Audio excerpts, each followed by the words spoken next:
ভাই ম্যাথ পরীক্ষাত কিতা করতাম, এখন দেখো ম্যাথ পরীক্ষা তো উদ্দীপক নাই, ঠিক আছে? তো তোমাকে কি করতে হবে আমি বলি, যারা লেখাপড়া করে না, গরিব যারা, মনে করো এটা তোমার এক্সাম পেপার, ঠিক আছে? তো এক্সাম পেপারে তুমি পিছনে যাবে, পিছনে গিয়ে এখানে রাফ লিখবে, রাফ রাফ লিখার পরে এইখানের মধ্যে তুমি একটার পর একটা অঙ্ক করবে, ঠিক আছে? তো একটা করে কাটবে, একটা করে কাটবে, মানে ফুল পেজটা তুমি ফিল আপ করবে। তো এটা কী হবে আমি বলি, যে তোমার এক্সাম পেপারটা দেখবে, সে দেখবে তোমার রাফ করে, ঠিক আছে? তো মনে হয়তো একটু দয়া দিলে দিতেও পারে, একটু মার্ক বাড়িয়ে দিতেও পারে, কিন্তু ভাই দিন শেষে দেখা গেল যে তোমাকে পড়তে হবে, ঠিক আছে?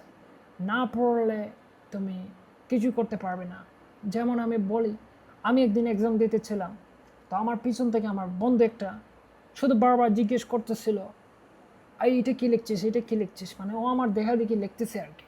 আমিও কম না, আমিও সামনেটার দিকেই লিখতেছিলাম। এখন ও শুধু মানে জিজ্ঞেস করতেছে যে ভাই এটা কী লিখছিস, এটা কী লিখছিস, জানে কই ছিল রে ভাই। এখন তোমার তো কিছু একটা তো পড়তে হবে, ঠিক আছে? তো দিন শেষে ভাই দেখা গেল তোমাকে লেখাপড়া করতে হবে, লেখাপড়া না করলে তুমি কিছু করতে পারবে না, ঠিক আছে? আর এইটুকুই। তো এইচএসসি চলতেছে, সোনামণিয়া তোমার পড়তে বসো, কারণ নকল আর হবে না।